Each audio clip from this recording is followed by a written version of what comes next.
आज ছিল আমার প্রেগন্যান্সির last blood test. Hello everyone, আমি সুস্মিতা। তোমরা সবাই কেমন আছো? আশা করছি সবাই খুব ভালো আছো। আর আজকে ছিল আমার প্রেগন্যান্সির লাস্ট ব্লাড টেস্ট।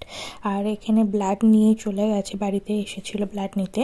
আর এখানে আমি প্রোটিন পাউডারটা খেয়ে নেবো, যেহেতু বেবির গ্রোথটা অনেকটা কমে যাচ্ছে সেই জন্য। যেহেতু ব্লাড টেস্টগুলোর মধ্যে সুগার টেস্টও দিয়েছিল, সেই জন্য খাওয়ার আগে তো ব্লাড নিয়ে চলে গেছে। এরপরে আসবে খাবার পরে, পেট ভরে খাবার খেতে বলেছে। তারপরে 2 ঘন্টা পর ব্লাডটা আবার নিয়ে যাবে। আর পেছনে যে ছবিটা দেখছো আমাদের রয়েছে, এটা 7 মান্থ বেবি শাওয়ারে। এই ছবিটা 9 মান্থ বেবি শাওয়ারে গিফট পেয়েছি। ছবিটা কেমন হয়েছে অবশ্যই আমাকে কমেন্ট করে জানিয়ে। আর এখানে আমার খাওয়া দাওয়া কমপ্লিট হয়ে গেছে, পেট ভরে ভাত খেয়ে নিতে বলেছিল, ভাত খেয়ে নিয়েছি। কারণ এরপরে 2 ঘন্টা পর আসবে আবার ব্লাড নিতে, তাই খাওয়া দাওয়া কমপ্লিট করে এখানে মেশিনে কাচাকুচি চাপিয়েছিলাম তার আগে, সেটাও কমপ্লিট হয়ে গেছে। সেটা মেশিন থেকে জামা কাপড়গুলো বের করে নিচ্ছি, মা গিয়ে মেলে দিয়ে আসবে। তো ভিডিওটা এই পর্যন্ত, দেখাবে নেক্সট ভিডিওতে। টাটা।